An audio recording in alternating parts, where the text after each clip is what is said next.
विमल पोलो जुबा केसरी, हर पल मनाओ केसरी त्योहार। पाइए अब बताइए विनोद जी, अब 2-3 दिन से चर्चा कर रहे हैं, 4-5 दिन से बल्कि, कि कहां पेच फंसा है कहां नहीं फंसा है।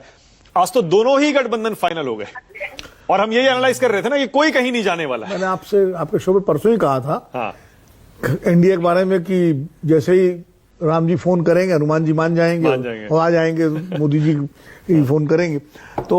और वैसे भी ना उनको कोई और ना उनको कोई ठौर, दोनों गठबंधनों पे लागू होता है। हाँ।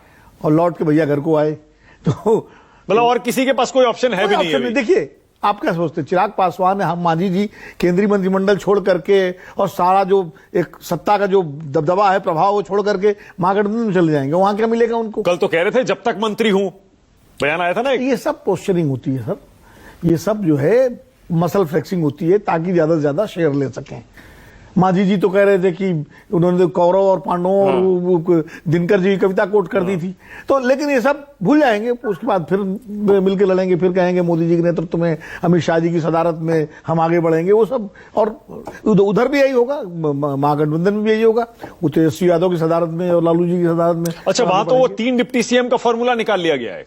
अभी आधिकारिक रूप से नहीं है, लेकिन पर सौरभ मेरे सहयोगी बता रहे हैं कि सूत्रों से कि जो मुकेश सैनी ने डिमांड रखी कि मुझे बनाओ, तो महागठबंधन के बड़े नेताओं ने, तेजस्वी ने, राहुल गांधी ने, कांग्रेस पार्टी ने, फिर लालू यादव ने मिलकर कहा कि अच्छा ये डिमांड है तो हम 3 बना देते हैं। भाई मौके पर चौका मार दिया। बीजेपी बनाई चुकी है पहले, अब देखिए दो डिप्टी सीएम है, 2 डिप्टी सीएम उनके हैं।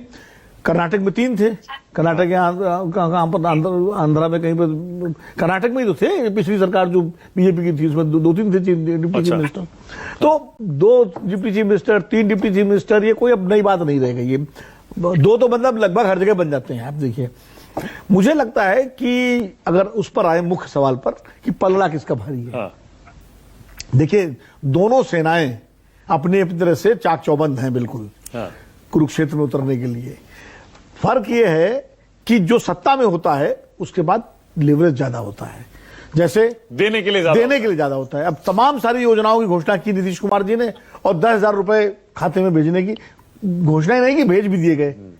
1 करोड़ 20 लाख हर शुक्रवार को जा रहे हैं। हाँ। तो ये एक बड़ा लीवरेज है। अपोजिशन सिर्फ वादा कर सकता है, वो ये कह सकता है भैया 10,000 आ रहे हैं, हम 12,000 देंगे या हम देंगे। जैसे तेजस्वी जी ने कहा कि हम परिवार में एक नौकरी, सरकारी नौकरी देंगे, हर घर में सरकारी नौकरी। तो आप वादा कर सकते हैं। अभी प्रियंका भारती कल भी थी इस पर। हाँ। वो समझा रही थी कि कैसे देंगे, कैसे 20 महीने में 2.25 करोड़ सरकारी नौकरियां दी जा सकती, किसी को यकीन नहीं हो रहा। तो विपक्ष वाले वादा कर सकते हैं। हाँ। लेकिन डिलीवरी तो सत्ता पक्ष करता है, नंबर 1।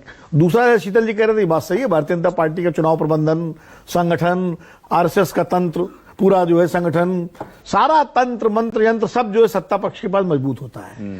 विपक्ष के पास सिर्फ ये है कि उसकी एंटी इनकम्बेंसी को कितना ज्यादा वो धार दे सके, किसी केंद्रीय मुद्दा ऐसा बना सके जिसके इर्द गिर्द लोग सरकार से नाराज होकर के विपक्ष के पक्ष में मतदान कर सके। अब वो कितना बना पाएंगे महागठबंधन, उस पर निर्भर करेगा। अच्छा, आपको लग रहा है पिछली बार तो बना दिया था लगभग, बिल्कुल। आप देखिए आखिर 11-12 हजार वोट का डिफरेंस था, 11,150 वोटों का डिफरेंस था। और आखिरी दौर में जाके 10-11 सीटें जो लूज की हैं आरजेडी ने, महागठबंधन ने, तब जाके सरकार बनी थी।